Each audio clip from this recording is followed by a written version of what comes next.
Geometry Unit 2, Lesson 5, Equations of Parallel and Perpendicular Lines.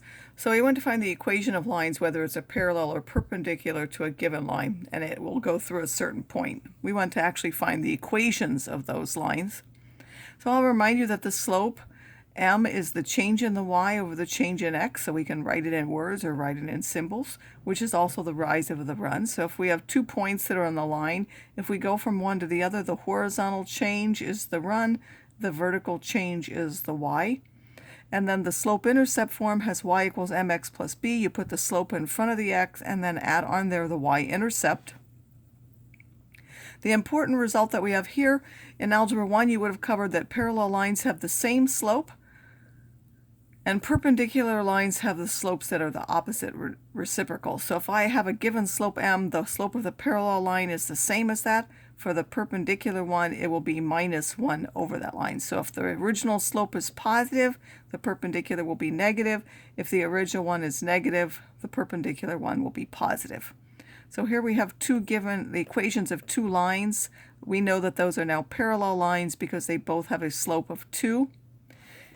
The next 2 lines, these are perpendicular lines because this slope of 3 and this slope of minus 1/3 are negative or opposite reciprocals of each other. So to write an equation, we're first going to figure out, based on whether it's parallel or perpendicular, what the slope of the line is, and then use the point to solve for b and then substitute b back into the equation. So in here it says write the equation of the line that's parallel to this given one and goes through this particular point. So we look at this and we know that the slope is 3/5. The parallel line will also have a slope of 3/5. So our parallel line will have the same slope, it's just 3/5. So we know that it's going to also have the same form as this. It will be y equals 3/5 x plus b, only the b will be different. Now we're going to take our point and substitute that in there. Minus 5 is the x, 6 is the y. So we'll put 6 where the y is and the minus 5 where the x is. Then we're going to solve for b. So this is now minus 3 plus b. We add that 3 to both sides and we'll get b as 9. And therefore our final line is that y is equal to 3/5 x plus 9. Again, the only difference between these are the y-intercepts. Now we start with the same initial line, only now we want one perpendicular to this line that goes through a different point, minus 3, 2.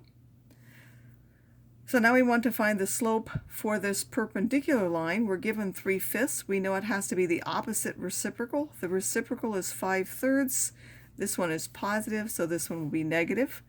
We now do the same thing. We put it into the y equals mx plus b form. And now we're going to substitute our point. The y is 2. The x is minus 3. Minus 5/3 times minus 3 is a positive 5.